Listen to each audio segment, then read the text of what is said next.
எது? ஊழல ஒழிக்க வந்த தலைவரு, ஊழல் வழக்குல மாட்டிக்கினாரா? "என்னா தலைவரே இப்படி பண்ணிட்டீங்க?" அப்படின்ற மாரி தாங்க இருக்கு இந்த செயல். ஆமாங்க. நடிகர் விஜய் வீட்லயும், அவருடைய அலுவலகத்திலயும் கடந்த 2015ஆம் ஆண்டு வருமான வரித்துறை திடீர் சோதனை நடத்தி, ஏராளமான ஆவணங்கள பறிமுதல் செஞ்சிருக்காய்ங்க. இந்த நிலையில கடந்த 2015, 16 இந்த நிதியாண்டிற்கான வருமானம் 35,42,91,890 என்று விஜய் கணக்கு காட்டியிருந்தார்.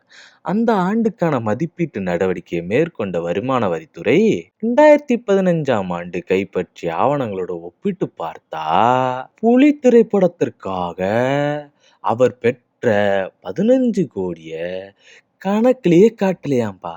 அப்படிங்கிறது கண்டுபிடிச்சிருக்காங்க. இப்படி வருமானத்த மறைச்சதற்காக விஜய்க்கு 1,50,00,000 அபராதம் விதிச்சிருக்காய்ங்க. அதை எதிர்த்து கடந்த 2022ஆம் ஆண்டு ஜூன் 30ஆம் தேதி சென்னை ஹைகோர்ட்ல நடிகர் விஜய் வழக்கு தொடுத்திருந்தார்ப்பா. இந்த வழக்கை விசாரித்த ஹைகோர்ட் அபராதம் விதித்த வருமான வரித்துறை உத்தரவுக்கு இடைக்கால தடை உத்தரவிட்டிருந்தாய்ங்க. இந்த வழக்கு இறுதிக்கட்ட விசாரணை நீதிபதி செந்தில்குமார் ராமமூர்த்தி முன்பு நடந்துச்சு. அனைத்து தரப்பு வாதங்களையும் கேட்ட நீதிபதி தீர்ப்ப தேதி குறிப்பிடாம தள்ளி வச்சுட்டாரு. இந்த நிலையில தான் இந்த வழக்குல தீர்ப்பளித்த சென்னை ஹைகோர்ட் விஜய் தாக்கல் செய்த மனுவை தள்ளுபடி செய்து உத்தரவிட்டுருச்சு. இதை தொடர்ந்து விஜய்க்கு வருமான வரித்துறை கொடுத்த ரூபாய் 1,50,00,000 கோடியான அபராதம்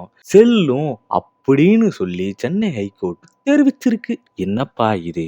ஊழல ஒழிக்க வந்தா இவரே ஊழல பண்ணிக்கிட்டு இருக்காரேன்னு பல பேரு மண்டை குழம்பி திரியிறாங்க. இத பத்தி நீங்க என்ன நினைக்கிறீங்கன்றதையும் கமெண்ட்ல சொல்லிட்டு போயிடுங்க. மறக்காம நம்ம சேனலை ஃபாலோ பண்ணிக்கோங்க.